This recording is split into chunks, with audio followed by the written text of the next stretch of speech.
Congress party జాబితాను విడుదల చేసింది. ఇదే అంశానికి సంబంధించి మరిన్ని అప్డేట్స్ మా కరెస్పాండెంట్ భవిత అందిస్తారు.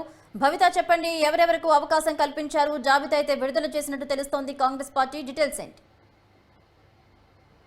సాయంత్రం కేసీ వేణుగోపాల్ అధికారికంగా ఒక జాబితాను విడుదల చేస్తారు. అయితే దేశవ్యాప్తంగా ఉన్నటువంటి మొత్తం దాదాపు 8 రాష్ట్రాలకు సంబంధించి 39 మందితో కలిపినటువంటి ఒక తొలి జాబితాను విడుదల చేశారు. అందులో ముఖ్యంగా తెలంగాణకు సంబంధించి దాదాపుగా 4 పేర్లనే ఖరారు చేస్తూ తొలి జాబితా అయితే విడుదలైంది. అయితే నిన్నటి వరకు కూడా చాలా మంది అంటే దాదాపుగా 8 నుంచి 10 పేర్లను మొదటి జాబితాలో వస్తాయని చెప్పేసి అందరూ ఆశిస్తున్నట్టుగా తెలుస్తుంది. అయితే మొన్న ఏదైతే ఇక్కడ స్క్రీనింగ్ కమిటీ సమావేశం ఏదైతే జరిగిందో అందులో దాదాపుగా 7 నుంచి 9 పేర్లను ఖరారు చేస్తే ఏకాభిప్రాయంగా తీసుకున్నటువంటి నిర్ణయాన్ని ఈ లిస్టుని అధిష్టానానికి పంపారు. ఇక్కడ ఉన్నటువంటి టీపీసీసీ కావచ్చు, దీపాదాస్ మున్షి ఏఐసీసీ ఇన్ఛార్జ్గా ఉన్నటువంటి ఇటు తెలంగాణ రాష్ట్ర వ్యవహారాల ఇన్ఛార్జ్, వీళ్ళందరూ కూడా ఏకాభిప్రాయానికి వచ్చి ఒక లిస్టును ఫైనల్ చేస్తూ అది ఢిల్లీకి పంపించారు. అయితే నిన్న సాయంత్రం వరకు కూడా దాదాపుగా తెలంగాణకు సంబంధించి మొదటి జాబితాలో 9 నుంచి 10 పేర్లు ఉంటాయని చెప్పేసి ఎక్స్పెక్ట్ చేసినప్పటికీ ఖచ్చితంగా అందులో మాత్రం దాదాపుగా 4 పేర్లనే ఖరారు చేస్తూ అందరికీ షాక్ ఇచ్చింది అధిష్టానం. అయితే ముఖ్యంగా అందులో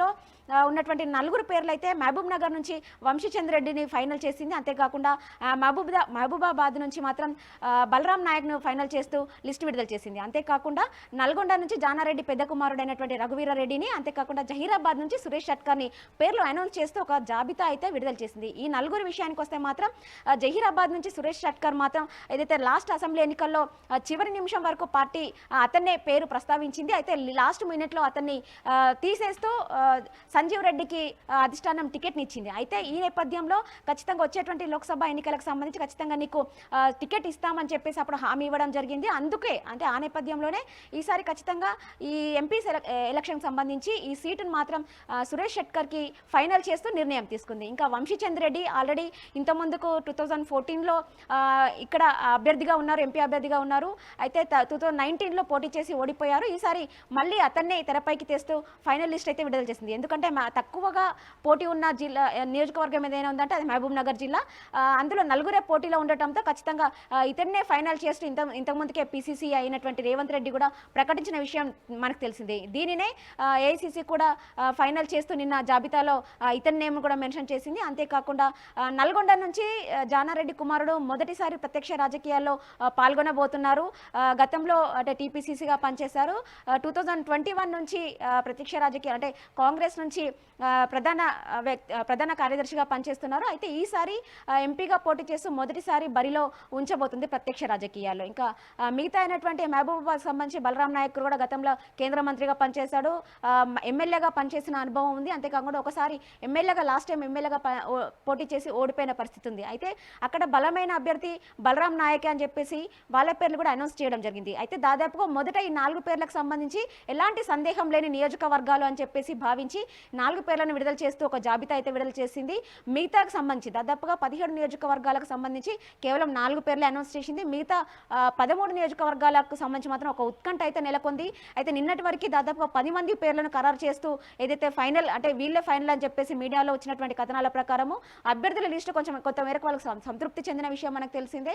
కానీ నిన్న అధిష్టానం తీసుకున్నట్టు నిర్ణయంతో వాళ్ళలో కూడా ఒక టెన్షన్ మొదలైందని చెప్పుకోవచ్చు. అంటే ఏదైతే చేవెళ్ళ సునీత మహేందర్ రెడ్డి కావచ్చు, సికింద్రాబాద్ బొంతు రామ్మోహన్ కావచ్చు, ఏదైతే అభ్యర్థులను ఫైనల్ చేసిన లిస్టులో ఉన్నటువంటి వాళ్ళకు కూడా అంటే వాళ్ళనే ప్రకటిస్తుందా లేదంటే వాళ్ళని మార్చుతూ ఇంకా వేరే ఏమైనా నిర్ణయాలు తీసుకుంటుందా అన్నట్టుగా కూడా కొంతమేరకు వాళ్ళలో కూడా టెన్షన్ మొదలైందని చెప్పుకోవాలి. అయితే ముఖ్యంగా మొదట సునీత మహేందర్ రెడ్డి కూడా ఫస్ట్ జాబితాలో ఉంటుంది అని చెప్పేసి కొంతమేరకు సమాచారం వచ్చింది.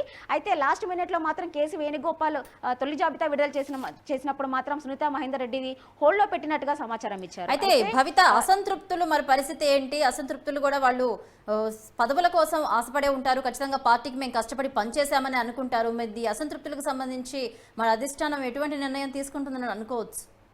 ఖచ్చితంగా ఏదైతే మొదటి జాబితాలో వాళ్ళ పేర్లు అందరూ రాలేదు అంటేనే దాదాపుగా 3 నుంచి 4 వ్యక్తులు కొత్తగా పార్టీలో జాయిన్ అయిన వాళ్ళ పేర్లే తెరపైకి వస్తున్న నేపథ్యంలోనే ఆల్రెడీ ఇంతకుముందుకే పార్టీలో గత కొంతకాలంగా అంటే పార్టీ ఉన్నప్పటి నుంచి కూడా కష్టపడుతూ పనిచేసిన వాళ్ళే సీనియర్ నేతలు ఉన్నారు. సో ఇప్పుడు కొత్తగా వచ్చిన వాళ్ళకి అధిష్టానం టికెట్లు ఇస్తే ఖచ్చితంగా వాళ్ళతో వ్యతిరేకత వస్తుందనే నేపథ్యంలోనే వాళ్ళందరినీ కూడా హోల్డ్లో పెట్టినట్టుగా తెలుస్తుంది. అంతేకాకుండా ఏదైతే సునీల్ కనుగోలు టీము సర్వేలు చేసిందో ఆ సర్వేల ప్రకారం 1కి 2 సార్లు ఖచ్చితంగా మళ్ళీ రీసర్వే సర్వేలు చేస్తున్నది. ఆల్రెడీ ఏదైతే ఫస్ట్ లిస్టు అధిష్టానానికి ఢిల్లీకి చేరిందో, ఏకాభిప్రాయంతో చేరినటువంటి లిస్టు పైన కూడా అక్కడికి వెళ్ళిన తర్వాత మళ్ళీ ఫోన్ల ద్వారా కూడా సునీల్ కొనుగోలు టీము ఒక సర్వేను చేస్తుందని చెప్పేసి సమాచారం అందుతుంది.